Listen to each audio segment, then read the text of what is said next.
সুপ্রিয় দর্শক, আসসালামু আলাইকুম। শেখ হাসিনার পতন হয়েছে মাত্র ৯টি মাস পার হয়েছে।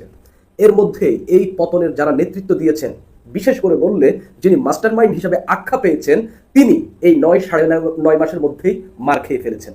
বোতল ছুঁড়ে মারাটাকে কোনোভাবেই আমি মারের চেয়ে কম দেখি না, কারণ আঘাত এভাবেই দেওয়া শুরু হয়। এর আগে আমরা শুনেছি তার বাবাকে, তিনি যে জেলায় জন্ম লক্ষ্মীপুরে, সেখানে তার বাবাকে মারধর করা হয়েছে। এবার তাকে মারধর করা হয়েছে।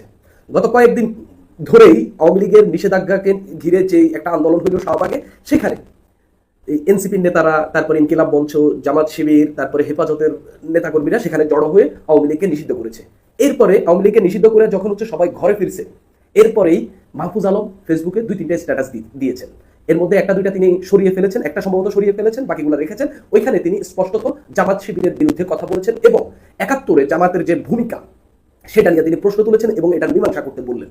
এটা বলাতেই পুরা জামাতের একেবারে জামাত শিবির ওই অংশটা পুরোটাই মাহফুজ আলমের বিরুদ্ধে চলে গেছে। তার নামে গরুর নাম দিয়ে সেটাকে জবাই করে জেয়া পর্যন্ত করা হয়েছে। এরপরই মাহফুজ আলম লিখলেন তিনি খরচের খাতায় চলে গেছেন। তার ২-১ দিন পরেই আমরা দেখলাম তার উপর বোতল দিয়ে হামলা হইল। শেখ হাসিনার পতনের আন্দোলন যারা কাঁধে কাঁধ মিলিয়ে, যেসব ছাত্র সংগঠন বলেন, যেসব দলীয় সংগঠন বলেন, রাজনৈতিক দল বলেন, বড় ছোট সবাই মিলে, আওয়ামী লীগ ছাড়া এবং ১৪ দলের কয়েকটি দল ছাড়া যখন সবাই মিলে এই আন্দোলনটিকে সফলভাবে ফসল তুলে ঘরে ফিরেছেন, শেখ হাসিনার পতন নিশ্চিত করেছেন, দেশ ছেড়ে পালাতে বাধ্য করেছেন, তাদের মধ্যে ৯ মাসেই বিভেদ তৈরি হইল। ৯ মাসের মধ্যেই তারা খরচযোগ্য হয়ে উঠল। ৯ মাসের মধ্যেই তারা হত্যাযোগ্য হয়ে উঠল। ৯ মাসের মধ্যেই একে অপরের বিরুদ্ধে লেগে যাচ্ছে। এটা কেন হচ্ছে? এই ঘটনাগুলোর প্রবাহের মধ্যে আরেকটা ঘটনা রয়েছে। সাভারে এনসিপির নেতাদের উপর হামলা করা হয়েছে, সেখানে বেশ কয়েকজন আহত হয়েছেন। অর্থাৎ ৯-৯.৫ মাস যেতে না যেতেই যারা অভ্যুত্থানের নেতৃত্ব দিয়েছেন, সমন্বয়ক হিসাবে যারা আখ্যা পেয়েছেন, এই অভ্যুত্থানের মাস্টারমাইন্ড হিসাবে যারা আখ্যা পেয়েছেন, তারা এখন ৯ মাসের মধ্যেই খরচের খাতায় চলে গেছেন। এটা কেন? এই যে রাজনৈতিকভাবে এই পতনটা হচ্ছে একটা রাজনৈতিক দলের, যারা মাত্র কিছুদিন আগে এত বড় একটা সফল আন্দোলন করেছেন, তাদের কেন এই পরিণতি, একেবারে বাজে পরিণতি তৈরি হচ্ছে? এটা নিয়ে কি কেউ ভেবেছেন? এনসিপির নেতারা এখন ডাক দিলে ২-৩ হাজারের বেশি মানুষ আসে না কেন, এটা নিয়ে কি তারা ভেবেছে? এগুলোই তাদেরকে ধীরে ধীরে রাজনৈতিক অধঃপতনের দিকে নিয়ে যাচ্ছে।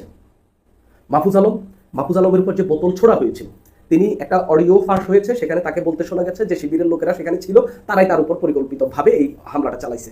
আমি তর্কের খাতিরে তার দাবিটাই সত্য ধরে নিলাম, শিবির তার উপর হামলা চালাইলো।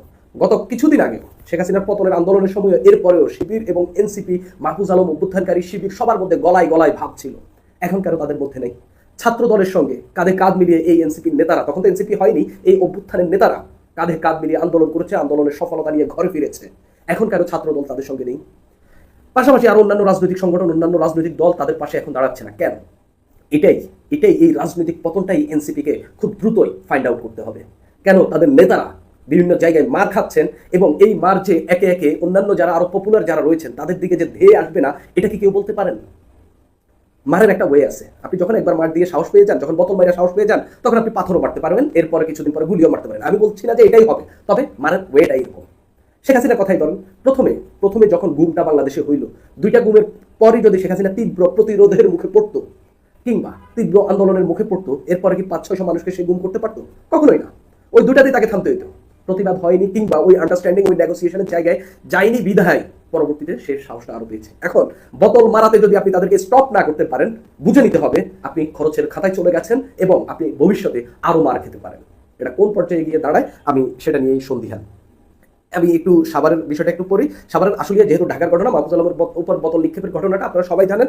সাভারের আশুলিয়ায় জাতীয় নাগরিক পার্টির নেতাকর্মীদের উপর হামলার অভিযোগ উঠেছে। এই সময় অন্তত 8 জন আহত হয়েছেন, তাদের উদ্ধার করে সাভার এনাম মেডিকেল কলেজে নেওয়া হয়েছে। এটা একটু, এই ঘটনাটা মাহফুজের ওই ঘটনার একটু আড়ালে পড়ে গেছে, কিন্তু এনসিপির নেতারা মার খাওয়াটা এখন কেন জানি রাজনীতিতে একটা সিগনিফিকেন্স বিষয় হয়ে উঠেছে। এত পপুলার নেতারা কেন হঠাৎ করে এসে মানুষের রোষানলে পড়ছেন? কেন তাদের রাজনৈতিক প্রতিপক্ষ এত পরিমাণ বেড়ে যাচ্ছে? যার বিরুদ্ধে আন্দোলন করেছে সেই আওয়ামী লীগ তো তাদের এমনিতেই প্রতিপক্ষ। অভ্যুত্থান পরবর্তী সময়ে বিএনপি, জামাত, শিবির, ছাত্রদল, আরো যেসব অন্যান্য রাজনৈতিক সংগঠন, সামাজিক সংগঠন যেগুলো রয়েছে, সেগুলো তাদের এখন ধীরে ধীরে প্রতিপক্ষ হয়ে উঠছে। আহতরা হলেন এনসিপির অঙ্গ সংগঠন শ্রমিক উইংয়ের কেন্দ্রীয় সংগঠক রিফাত আহমেদ ইমন, বৈষম্য বিরোধী ছাত্র আন্দোলনের সাভারের যুগ্ম সদস্য সচিব তাহিদুল ইসলাম সানভি, উপজেলা সিনিয়র মুখপাত্র হৃদয় হাসান, সিটি ইউনিভার্সিটির সদস্য সচিব তাওহিদ আহমেদ শান্ত সহ আরো 4 জন। এই বিষয়ে এনসিপি শ্রমিক উইংয়ের সংগঠক রিফাত আহমেদ ইমন বলেন, আমরা রাতে ওই এলাকায় ঘুরতে যাই, সেখানে অবৈধ সীসা কারখানা, সীসা পোড়ানো হচ্ছে দেখতে পেয়ে তাৎক্ষণিক আশুলিয়া থানার ওসিকে জানাই। তিনি ঘটনাস্থলে ভিডিও ধারণ করে দিতে বলেন। আমরা ভিডিও নিয়ে গোহাইল বাড়ি এলাকায় এলে একটি গাড়ি ও মোটরসাইকেলে করে 20-25 জন সন্ত্রাসী দেশীয় অস্ত্র নিয়ে আমাদের উপর হামলা করে। এই সময় আমাদের 8 জন নেতাকর্মী আহত হন। সাভারে এই যে শ্রমিক উইংয়ের যে এনসিপির শ্রমিক উইংয়ের যে নেতা, বৈষম্য বিরোধী ছাত্র আন্দোলনের যারা নেতা, তাদেরকে আমি শিওর যে ওখানে সবাই চেনে। তারা এই শেখ হাসিনার পতনের পর এত পরিমাণ প্রচারণা চালিয়েছে, তাদেরকে অচেনা থাকার কথা না। তাদেরকে চিনে জেনে শুনেই মেরেছে। তারা যে প্রতিপক্ষের কথা বলছে 20-25 জন, তারা মাহফুজ আলম যদি বলেও থাকেন যে শিবির মেরেছে, যেই মারুক, এই জগন্নাথ বিশ্ববিদ্যালয়ের শিক্ষার্থীরা যারা এখন তাদের ক্যাম্পাসের জন্য, তাদের আবাসনের জন্য, তাদের বাজেটের জন্য, তাদের দ্বিতীয় ক্যাম্পাসের জন্য যারা আন্দোলন করছে, এই তারাই কিছুদিন আগে শেখ হাসিনার পতনের আন্দোলন করেছিলেন। অর্থাৎ মাহফুজ আলম এবং জগন্নাথের এই শিক্ষার্থীরা একে অপরের সহযোগী ছিলেন, সহকর্মী ছিলেন আন্দোলনে। যেই শিক্ষার্থী তাকে বোতল ছুড়ে মেরেছে, আমি যেটা জানতে পারলাম বিভিন্ন সোর্সের মাধ্যমে, সে নাকি মাতুয়াইল এলাকায় সরকার পতনের, শেখ হাসিনা সরকারের পতনের আন্দোলন করেছিল। সেখানে তার মোবাইলও নাকি কেড়ে নেওয়া হয়েছিল। এইসব অনেকেই গুজব টুজব ছড়াইতে পারেন, তবুও বলা হচ্ছে যে তিনি এই আন্দোলনের সক্রিয় অংশগ্রহণ ছিল। যার সক্রিয় অংশগ্রহণ ছিল, সেই তার মাস্টার মাইন্ডকে, যার মাথা থেকে এই আন্দোলনের আইডিয়া বের গিয়েছিল, যার মাথা থেকে এই আন্দোলন পরিচালিত হয়েছিল, সেই মাস্টার মাইন্ডকেই তিনি বোতল মেরে দিলেন।